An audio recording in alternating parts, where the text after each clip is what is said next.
I would hear him get up every morning at about 5 o'clock to take the dog out for a walk.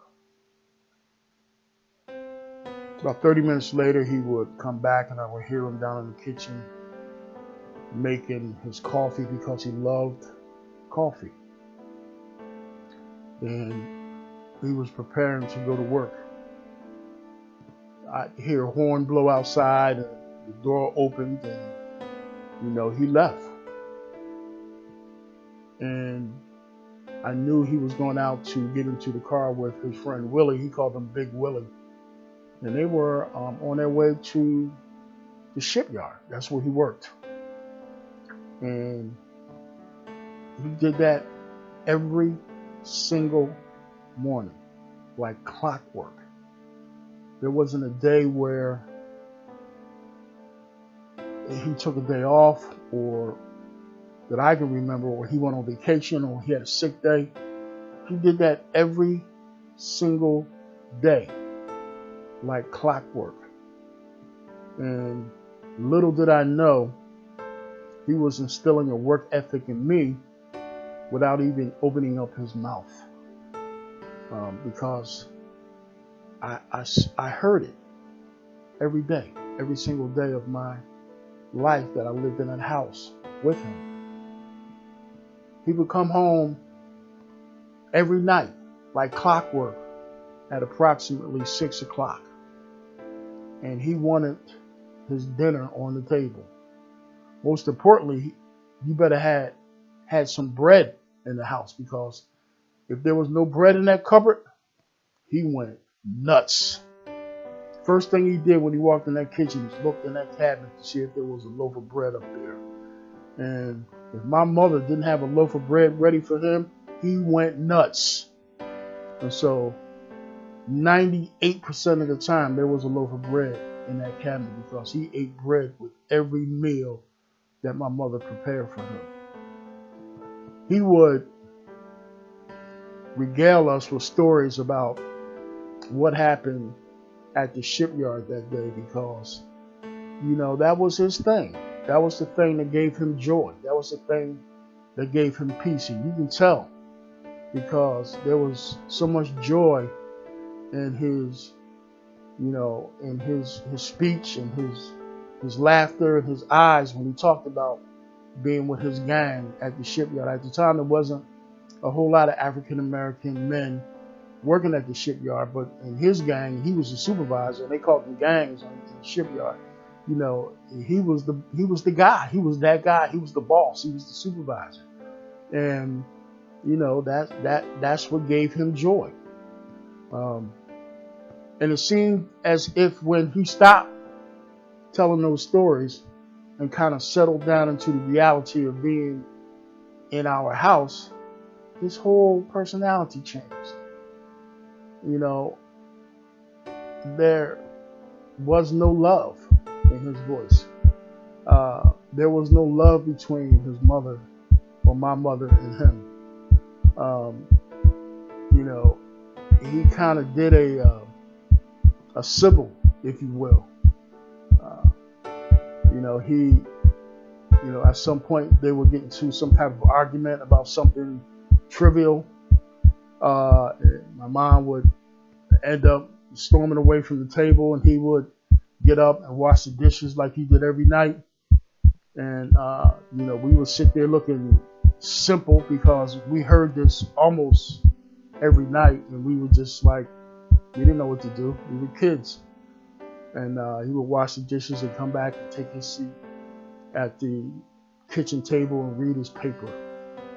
Read the paper every day. He read 2-3 papers every day. So he was a very knowledgeable man from a news standpoint and from some sort of a historical standpoint.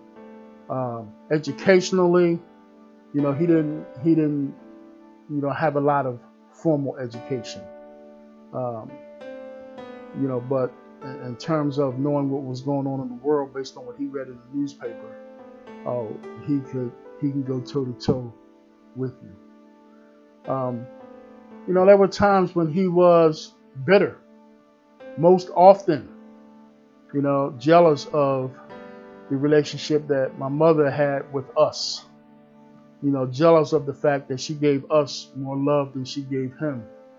Mad at the fact that he worked hard every day and did not come home to the harmonious atmosphere and house that he thought he should come home to.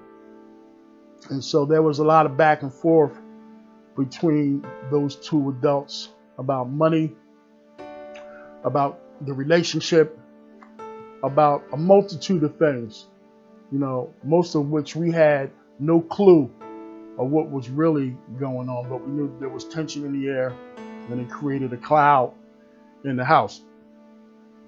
We had as far as we were concerned, a great relationship with our mother, but the relationship we had with our father was tumultuous at best.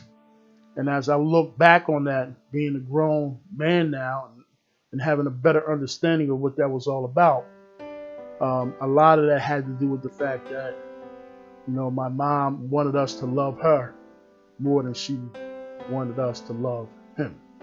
Although she never really said, don't love your father, or, try to say negative things about him. She kind of showered us with more love than she even remotely gave him. And I know now as a man, if I'm coming home every night and I'm not getting that, I'm a little bitter and I'm a little angry about that. I love my dad, and I question whether he loved me, because it was very difficult for him to even say that.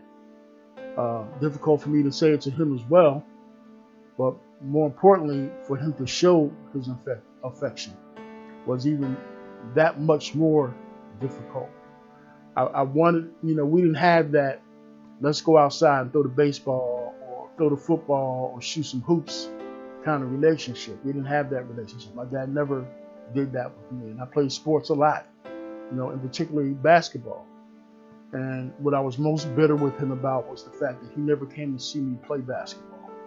My love, my heart, the thing that I did more than anything, and I wanted to look up in the stands and see my father there, and I never did. And I would see the other boys on the teams look up, and their dads were there. They would bring them in, they would, have their bags with them, and they would pick them up. My dad was never there.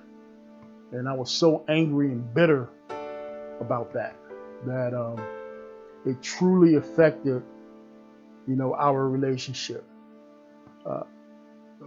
He always wanted to do the things that he wanted to do. Take us to the Philadelphia Phillies baseball games. Take us to the Hero Scholarship Thrill Show. Take us to the Thanksgiving Day Parade. Those were the things that he wanted to do. We did those things every year. We went to the baseball games frequently. And that was cool, but I wanted to go to basketball games. And he never took me to a basketball game. In fact, he took me one time and told me we couldn't get in because the tickets were sold out. And I suspect that he said that to me because he didn't really want to go to the basketball game. And so I say all this to say that as I reflect on my relationship with my dad and I look at where I am today, and I'm trying to figure out where I'm going, a lot of what I'm feeling these days, and I think these feelings just came up because, yesterday was my father's birthday. And, I'm at a point in my life where sometimes I question, where am I going with all the things that I'm trying to do? Not that I'm in a bad place, but I'm in a place that, sometimes forces me to take a real hard look at, my character defects and my inner self and try to figure out what the hell is going on with me. And they say that in order for you to understand where you're going, you got to have a really good sense of where you came from. And so a lot of, I think, who I am and where I've been and where I'm going has a direct reflection on my relationship with my father. My relationship with my mother has always been solid. It has always been deep-rooted. It has always been consistent. And that's all good. But I've always struggled with this relationship with my dad, and it wasn't until I became a grown man that I truly understand where he came from. And we really, as I got older, started to communicate in the way that I felt like we should have communicated when I was a teenager. I grew to understand that, he had a tumultuous relationship with his father. I grew to understand that he was abused by his father and really never had the kind of loving and harmonious relationship that he longed for. My dad had a speech impediment. He stuttered. And so his confidence was not as high as it should be. And people looked at him as if he was stupid because, he stuttered. And people had a problem with that. And they judged him. And I'm sure it had an effect on him. He had a tumultuous relationship with my mom. He had an insanely jealous streak. My mom was a beautiful woman. And anytime anybody looked at her or even gave her any kind of affection, he really didn't know how to handle that. And she didn't know how to handle it. And so, they struggled with that part of their relationship.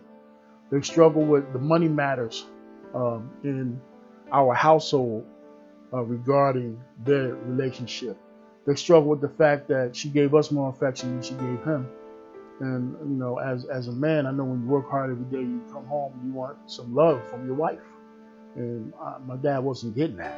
And as a young kid and as young boys, we didn't understand that. We didn't understand the bitterness and the sadness and the ugliness sometimes, and the cloud that kind of surrounded our house.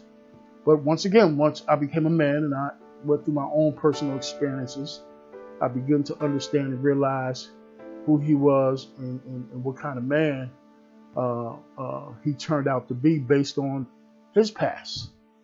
And so we grew fairly close, as a father and a son. And I'm fortunate in the fact that he had an opportunity to develop the relationship that I wanted him to have with me, with my children, and that, I guess, was kind of a blessing in disguise. And there was no bitterness or selfishness in me or no jealousy in me because of that. I was glad, that he had an opportunity to show some love to them, and they had an opportunity to love him as their grandfather, without any judgment or without any knowledge of, what we had to experience as, young children. So I put this together and I talk about this, and, this is sort of an experiment for me in venting and, getting some personal therapy and, just talking about where I am because I'm trying to figure out where I'm going. And, to figure out where you go, you need to reflect on where you came from. And so there's a whole lot more to this, but I will end on this.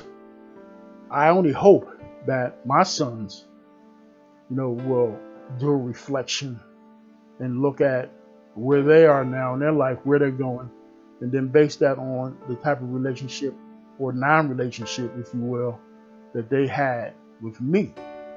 And at some point, we need to powwow, sit around, and really just kind of go through this and figure it all out together.